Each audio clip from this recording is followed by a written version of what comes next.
আসসালামু আলাইকুম প্রিয় দর্শক, সকলকে স্বাগত। যারা অভিবাসী আপডেটের নতুন ভিডিওতে, যারা এই ভিডিওতে যুক্ত হয়েছেন দেশ এবং প্রবাস থেকে, নিজে জানবেন, একজনকে জানাবেন, ভিডিওটি শেয়ার করে। আজ জুন মাসের 14 তারিখ।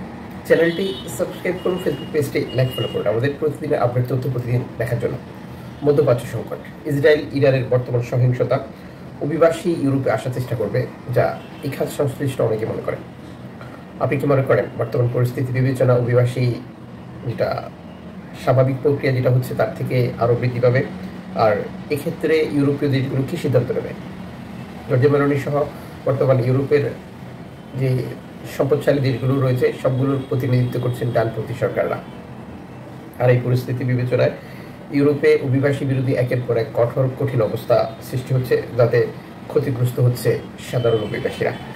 এজিয়ান বোর্ড রিপোর্টের সর্বশেষ এক পরিসংখ্যানে একটি নির্মম বাস্তবতা উঠে এসেছে, যেখানে দুজন আফগানিস্তানের শিশু যেটা নাবালককে নগ্ন করা হয়েছিল, যা নিয়ে তীব্র সমালোচনা বা নিষ্ঠুরতার এক উদাহরণ হিসেবে দেখানো হয়েছে। এই শিশুদেরকে নগ্ন করেই নৌকাতে যেটা রাখা হয়েছিল, যা গ্রিস কোস্ট গার্ড এটার জন্য দেয়, যা প্রতিবেদনে উঠে এসেছে। এ হচ্ছে বর্তমান ইউরোপের নীতি নির্ধারকদের বাস্তবতা, বা এটাই তাদের মানসিক চিন্তা ভাবনা, যদিও তারা প্রতিনিয়তই সারা পৃথিবীকে মানবতার সবক শেখাচ্ছে।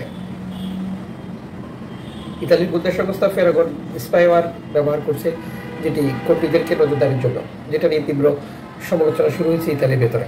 প্রজাতন্ত্রের মধ্যপ্রাচ্য সংকট, লেবাননের সমস্যা সহ বিভিন্ন কারণে ইসরায়েলের এই গোয়েন্দাগিরির যে ফেরাগন স্পাইওয়ার তা বিতর্কিত।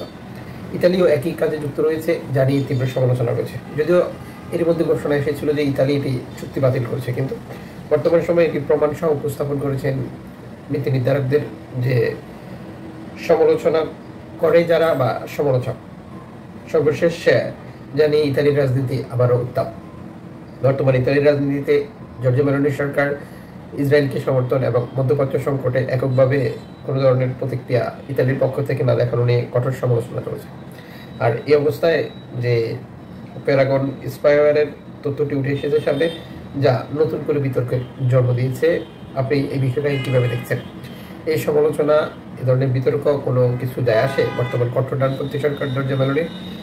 আমরা তো মনে করি কিছু যায় আসে না। কারণ হচ্ছে যে গত কয়েকদিন আগের যে ভোট হয়েছে, সেই ভোটে সেটা স্পষ্ট হয়ে গেছে যে তাদের পক্ষে অগণিত মানুষ রয়েছে, আর যে কারণে তারা যা চাইছে তাই করতে পারছে। এদিকে ল্যাপুদু শহর স্পট কর্তৃপক্ষ সর্বশেষ বার্তা নিশ্চিত করেছে 190 জন শরণার্থী প্রবেশ করেছে, যাতে বাংলাদেশের অভিবাসী ছিল। আপনারা জানেন যে সাম্প্রতিক সময়ের সকল গেমে বাংলাদেশি শরণার্থী থাকে, যেটি ধারাবাহিক একটি প্রক্রিয়া। কারণ লিবিয়া থেকে ইতালি আসা ক্যাম্পগুলোতে বাংলাদেশি থাকবে, এটাই স্বাভাবিক। সর্বশেষ তথ্য অনুযায়ী 568 জন অভিবাসী ছিল ক্যাম্পে, 320 জনকে অন্য স্থানে হস্তান্তর করা হয়েছে। দেখা হচ্ছে নতুন ভিডিওতে, যুক্ত থাকুন আমাদের সাথে।